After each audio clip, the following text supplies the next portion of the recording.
Hello, Terry here, and we're back with Cooking Companions, and yes, this is day 5. We didn't eat yesterday, but I think that is fine, and we have started to having a strange dream. There's a storm outside, but I think we can still manage. We still can win this. And I'm going to beat you up. So either way, yeah, enough talk, let's continue playing the game, shall we? Everyone seems to be sleeping in later than normal. Okay. Their stomach must have kept them awake all night. Yes. The rain is still pouring outside. You can barely make out the trees from the windows. You hear a stirring of blankets, arms and legs. Maria looks petrified. What is it, Maria? I couldn't sleep. Oh. Anatoly has bag under his eyes. Oh. This storm is too loud. Karin looks out of it. The cabin was creaking so much last night. What do you mean? Karin? It sounded alive. Gregor looks a little gaunt. Yeah, that's normal. I got a good look out of the window. And? Couldn't see anything due to the rain, yes. Great observation, Gregor. But at least they are more happy now. I was so hungry last night. I keep passing around my bed. Karin turns to you. When is this going to end? I check outside the door again. Flood waters keep rising. Unfortunately, we are going to need to stay put unless one of us want to drown in rainwater. As soon as the water lets up, we'll be able to scavenge for supplies. We need to get out of here quick. How close is the nearest town? I don't know. Didn't you have a map on you? I think I dropped it while we are running after Gregor. Oh. I'm sure it will show up eventually. Okay. Maria and Anatoly go white as a sheet. How are we going to find our way back now? Well, there's ought to be a map on the bookshelf. Have to ride out the storm. Maria looks at you. We are down to our last slice of bread, I know. I don't know how much longer we can put off eating. 3 days. The group stares at you. I know every people are different. I'm just saying 3 days to make you know that we can survive. It will clear up in no time. Perhaps. Maybe you're right. The group looks worried. They all gravitate to an area. You can tell Gregor's putting on a fake optimism and Maria is having trouble. Which one do you want to speak with today? Gregor? I'm just gonna go with the upper options and the kitchen. When it comes to this option. Oh hey, it is the kitchen. I know you already searched the kitchen. But I had to double check, yes. A fool's errand. I wish everyone was in better spirits. It can rain forever. Right. I don't know. Rainfall in this area can last days to weeks. You tell Gregor to stay strong. You know what? Thank you. The group is really thankful for your kindness. Gregor blushes a little bit. I always wanted to be the one that keep everyone in good spirits. Oh, that's nice. But it's obvious you do that much better. Gregor's looking at you fondly. You're sure Gregor will remember that? Indeed. Nice.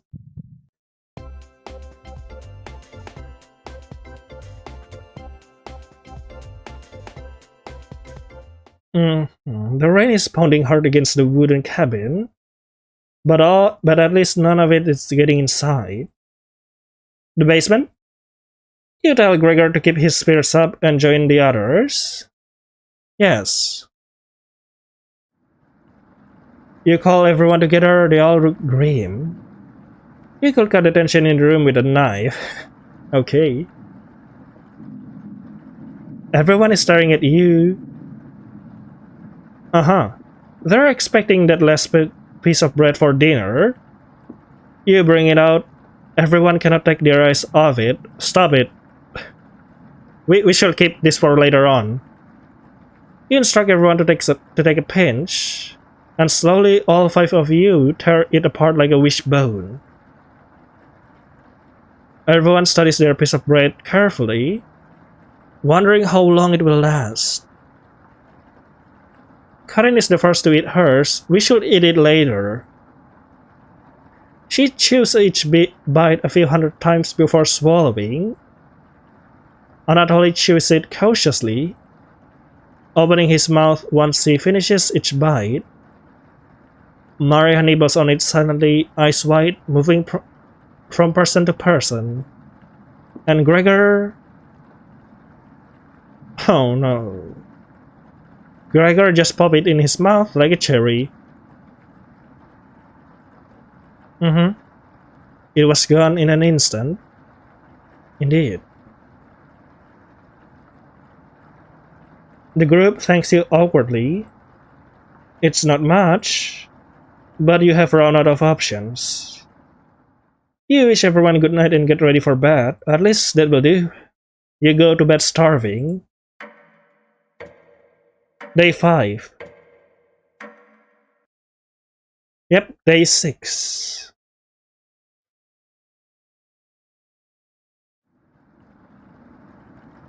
Good morning! Good morning too! Morning. Let me check if the rain has stopped. No, it hasn't.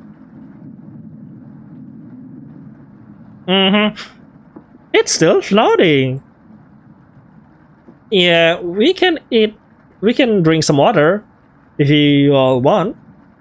What are we going to do? Humans can live about 2 to 3 weeks without food. That is... I don't know if that's true, but that's an optimistic way. Water isn't a concern.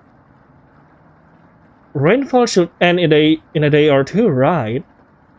Could be. I don't know.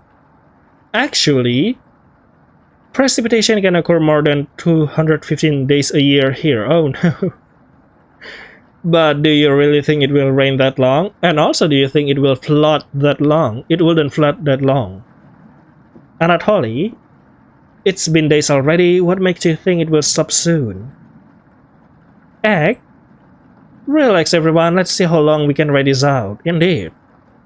Finger crossed it is done by tomorrow. Panic is slowly creeping in. Everyone looking scared. But you need to survive. Indeed. Karin and Gregor begin to discuss next options. Do you want to speak with Maria in the kitchen? Or Anatoly in the living room? The kitchen it is. Think instead about everything you have done wrong and how you have doomed everyone. No, let's go to the kitchen.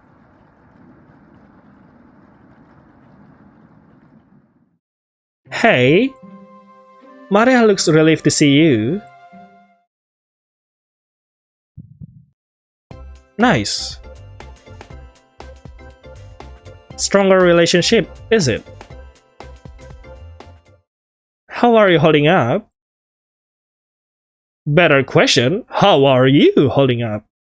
Not very good. That's very sweet of you to ask. Maria looking at you intently. She gets a little closer to you.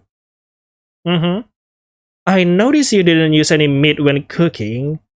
You don't want any meat here. Usually I have to pick it out of the foods the others make, but you respected that. Thank you. Marias is looking at you with admiration. I need to speak with Gregor for a minute, but thanks again. You're welcome. You're definitely sure Maria will remember that. Oh, almost. Nice. You decide to check out the drawer again. Hello? Where are the others? Potato? You ask Potato where the others are? They'll be back. What's with the sound? Are you good? They wanted to explore the labyrinth of tunnels around the cabin. Surely you have seen the mouse holes, right? Yes, I've seen it. They connect all over the cabin. Must have been some mouse that created them. Or something worse. You can speak now, right? Tell me all you know. Anyways, I'm not going to sugarcoat this. Things are going to get worse from here on out. You have a feeling Potato is telling the truth. You realize some drools is leaking out of your mouth. No, don't. Disgusting. Don't even try to eat me. You just get deathly sick if you tried, and from the look of you, you need to retain all the water you can. From rationing to cooking, you have failed every common sense measure for basic survival this week. You knew something like this would happen, right? Never mind. With flood waters rising and no food now, I think it'd be a great time to go over the fundamentals of starvation with you. When experiencing starvation, there are 4 factors that will determine if you live or die. Age, height, weight, and your degree of activity or inactivity. You've been especially lazy, so I think you'll survive a little longer than the others. The Harris-Benedict equation can help you figure out how many calories you need to simply maintain your current weight. The equation produces a number called the basal metabolic rate, or BMR. Stay with me here, yes. No, I can't. Alright, so the more weight, the more height, and the more age needs more food. Got it? Yes. For fun, let's try it out on someone here, Maria. Using Harris-Benedict, she looks like she's 120 pounds. About 5 feet 5 inches tall, yes. About 20 years old, yes.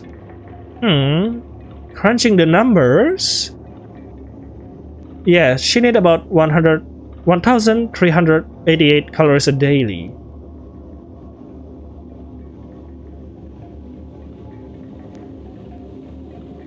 Five-star chef, interesting.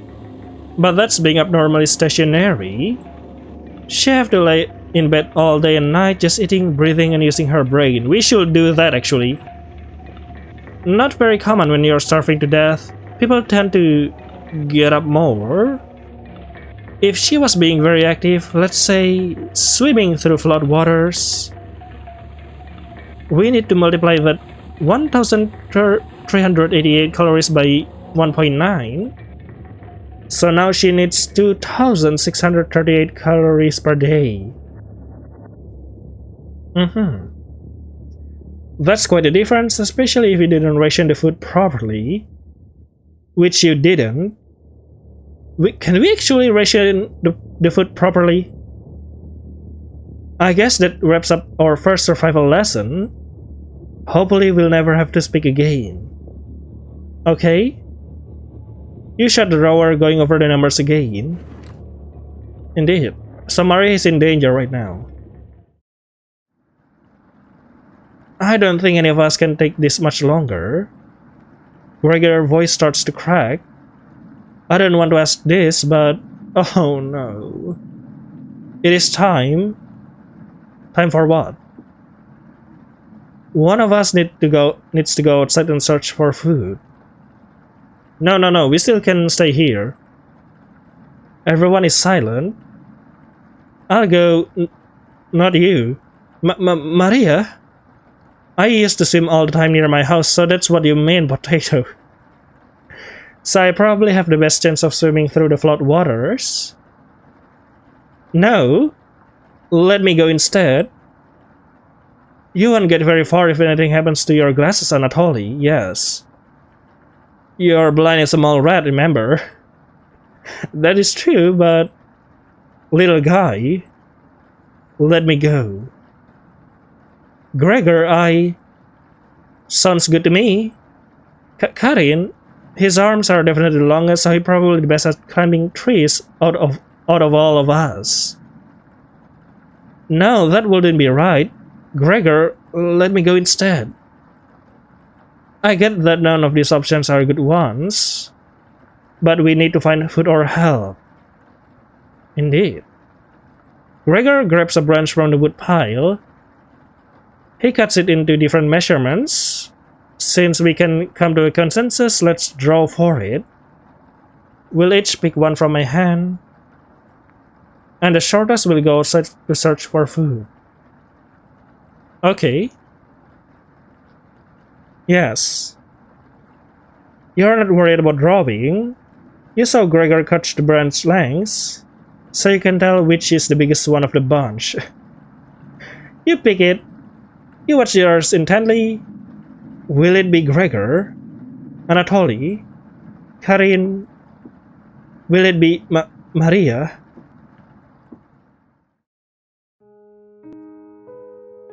Looks like I've got the shortest. No. Maria? Maria? It's okay. It isn't. I watched Anatoly forage earlier. No, Maria. So I'll know what to look out for. No. Uh-huh. Just swim until you find a higher ground, then scout the area. Gregor? Maybe you'll find a fish out there. Maybe we should all go out there instead of risking one person to die. Have you considered the probability? The chance that she will come back and brings food is very small. Okay? So if she doesn't come back, we're all gonna die. So instead of being trapped here, it's better if we all just go out and try to find food, you know. Everyone looks heartbroken. Except me. Okay, usually there's an except you. Karin, Anatoly, and Gregor. Me? I'll keep us alive. You literally doesn't care about me, huh? Okay. I promise. Ah, you're looking at me. Okay. She promised. Okay. But will that promise come true though? Everyone watches as Maria leaves the cabin. The silence is deafening. Come on, just get out of there. All of us get out of this place. Goodbye. No. The door shuts behind her. No, Maria. You can finally hear her yell about how cold the water is. She's gonna die. And then silence. No. The announcement is kind of funky though. I guess she is still alive. I'm sure we'll see her again. Actually, I don't. Okay? I'm not sure about that at all. Positivity is good only if we think in a rational way. This is not rational at all. The rest of the group nods. No. Everyone stays up, waiting and waiting. The sun has completely set, and we still didn't eat anything, okay? That's why it's a completely stupid decision, as I have said before. One by one, each person quietly shuffles off to bed. You get ready for bed and easily pass out. Achievement unlocked. Dead to me. No, Maria. You have a strange dream. The two women in front of you could be twins. One of them you recognize, the other is a guest. You ask the guest to sit on a shovel. This whole dream, it is all about the folklore story, isn't it? I just remember about the dream where we bring someone into the river. I think I've read that one back then. And then you try pushing it into the oven. Ah, this is still Hansel and Gretel. Her legs are so strong you can get her into the oven. Oh no. You curse at her repeatedly. Like this, you hiss. You stretch out your legs until your toes are almost sticking in the coals. You feel 4 hands on your shoulder and both of them push you in. The familiar smell of smoke and burning hair causes you to throw up on the embers. Ah, goodbye, witch. You can let it end like this. Oh, what will you do, bitch? Witchy bitch. You rip the metal door of the oven, tearing through the wood logs of the cabin. Oh. Screaming, you chase the two through the woods, your burns chill with the wind. The guest looks behind her and her eyes widen when she sees you. She's terrified. Your furry ribs tree out by their roots, soil from the grounds, rocks from their pits. You've never been this angry in your entire life. Their stamina can last forever, you're gaining on them. This turns from Hansel and Gretel to the story of Maria, I think. As you trample through a field of wheat, the guest throws a piece of cloth behind her. You catch the glint of it in the sun, golden. As if by magic, the earth splits in front of you, creating a chasm of fire below. Oh no, this is Baba Yaga. You fall into the pit, screaming as your eyes begins to sizzle from the heat. Hellfire fills your lungs, you're unable to scream anymore. You wake in a cold sweat. What was that? Day 6 to day 7. Well.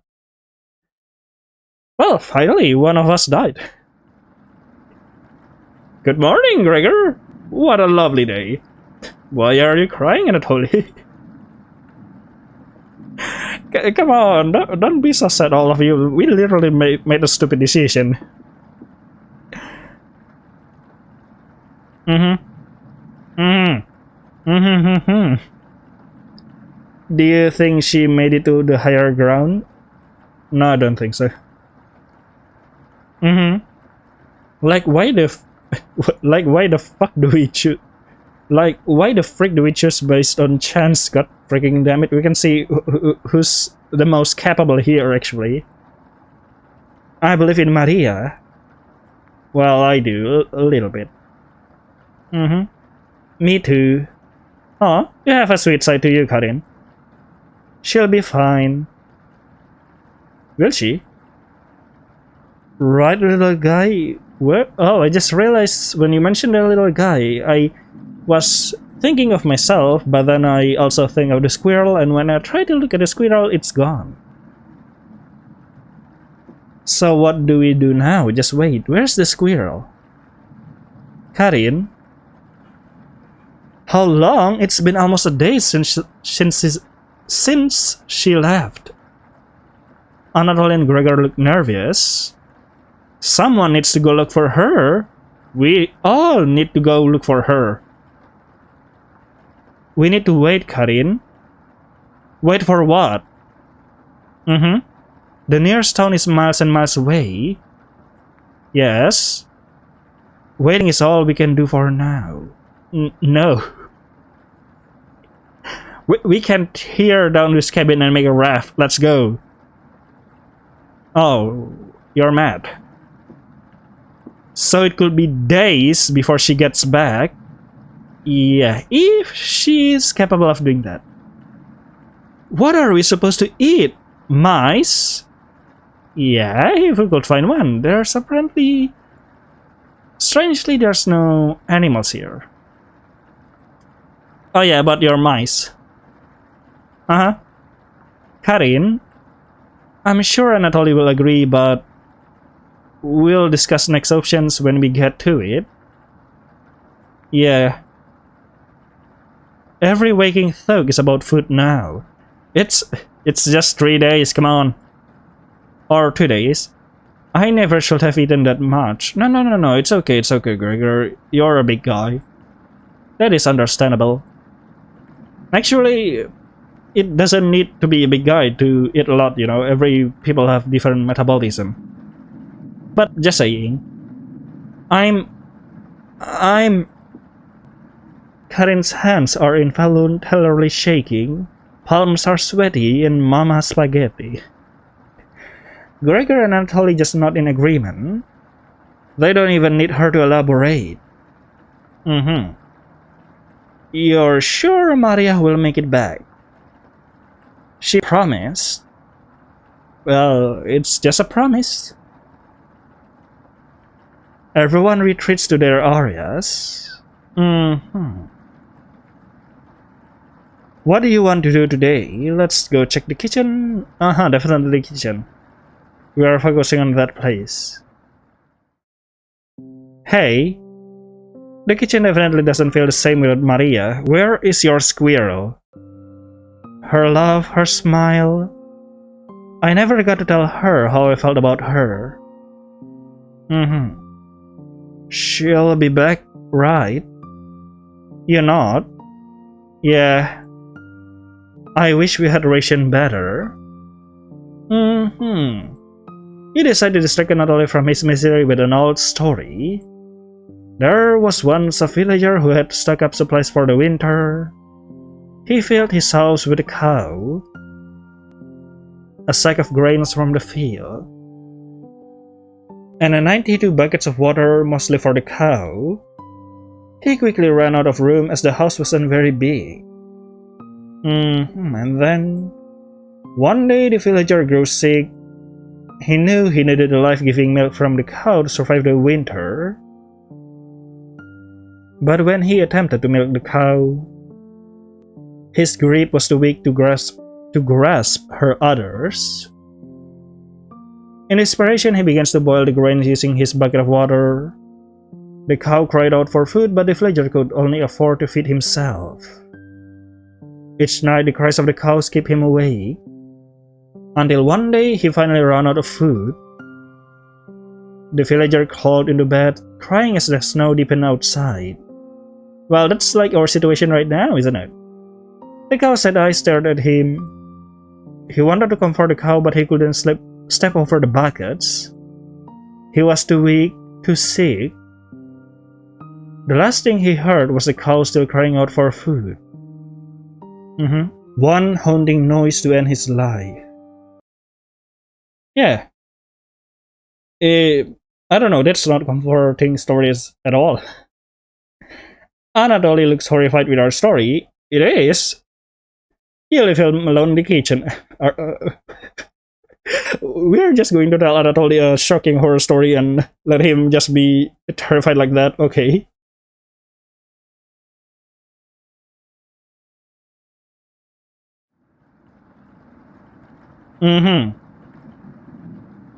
Listen, man, at least we have each other here, which is nice, isn't it? We have Karin, the big tall booba lady, bless, and we have the glasses guy, which is nice, and we have you, Gregor, which is excellent, and me. I can't stop thinking about that vegetable stew. I'd be fine with the bread and jam. I'd be fine with just the strawberries. Alright, you'll all be fine with just some little food. I know that. Loving. Nobody else loves. Where is your squirrel? I would kill for some vegetables right about now. Okay. Yeah. You would too. No, we wouldn't. Right. I'm going to try to get some sleep. Good night. Night. Bye-bye. You fall asleep quickly, but you only dream about this desecrating a corpse. You wake in a cold sweat. In a completely different room. Oh. Fascinating. Day 8.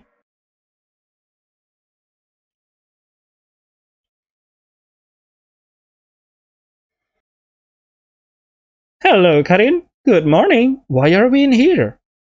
Why am I in here? Karin's looking worse. Will you cook for the group today? There's only one option, and what do you mean cook? You take out a cutlet of meat and begin to cook it in the oven. Where do we get the meat? You cooked meat. It's so tiny. Yes. Oh no, the sound. Where did you get that? You ignore Karin's question. What's that smell? Uh-huh. Gregor finally gets off the couch. Okay, so you three are still alive? Where did you... The three are looking at you, salivating.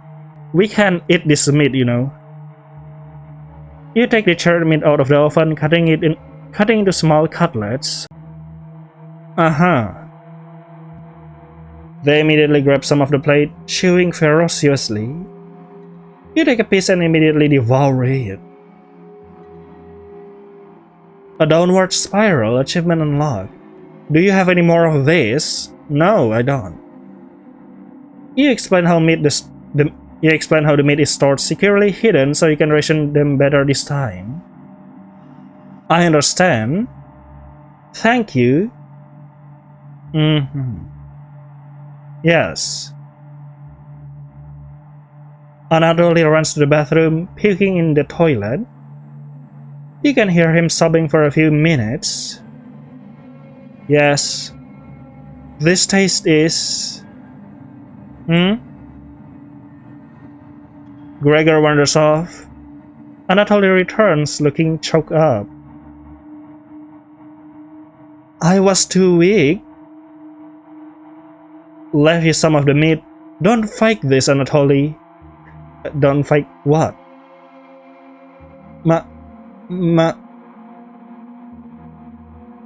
Anatoly takes a cutlet from the plate, turning his back to the group as he devours it. You can hear him crying. Finally, my focus is coming back. What meat is this? Going to read some of those books? No, stop. We already commit some kind of crime here. I'm sure of it. We just need to lie down until everything fine, okay? We need to store energy. Keep them occupied, okay? Karin leaves you with a man. Who do you want to talk to? Hello, Anatoly. You knock on the door first. Anatoly? You slowly open the door. Thanks for checking on me. Oh, it's a beautiful bathroom. The mirror looks really strange.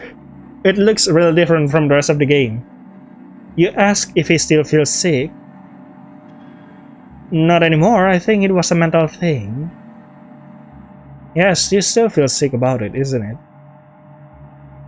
Please don't tell me where the meat came from. The less known, the better. You're not? Thank you. You're sure Anatoly will remember that?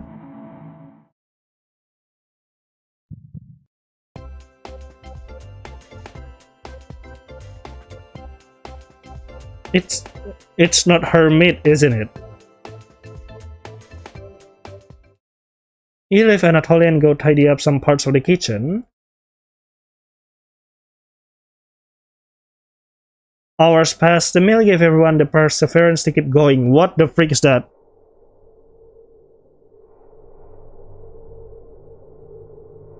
Hello there, you son of a freak. Eating will just make them hungrier. Yes, indeed. They're fine now, but soon they'll be begging for more. Go back to your spawn, demon. Rot in hell. We've waited long enough. What's for dinner? There is no dinner. We don't know how long this will last, so we have to ration ourselves. Even though, yes, I feel this is a freaking crime. You calmly explain that you want to ration the meat better this time and there will be no dinner. Fine. I understand. I guess I'd rather eat tomorrow than more today. Yep. No arguments. Perfect. Everyone decides to call it an early night. You fall asleep instantly tonight. Indeed. You have a strange dream. You're having dinner with a blacksmith. But he's not touching his food. Oh, based. The only light in the room comes from the oven. The blacksmith knows what's in the food, isn't it? He cleared his throat, stroking his beard. I can forge anything he says. Your eye has been giving you issue lately, so you reply. Forge me a new eye then. You laugh. But then the ropes come out. What?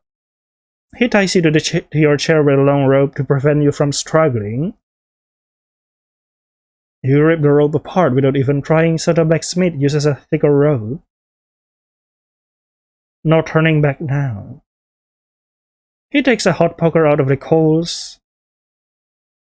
Holding it in front of his face, you can see his beard and eyes watching you. So far, this is good. I love the pacing. He slowly brings back the poker, aiming carefully for your eye, before plunging it through your skull with a sickening crunch. The force of the blow throws you backwards a few feet. You are unable to break the ropes. You vomit all over your chest. As the smell of your decimated eye floods your nostrils, the blacksmith stands over you, spitting on your body. You wake in a cold sweat. You have been marked, isn't it? Day 9.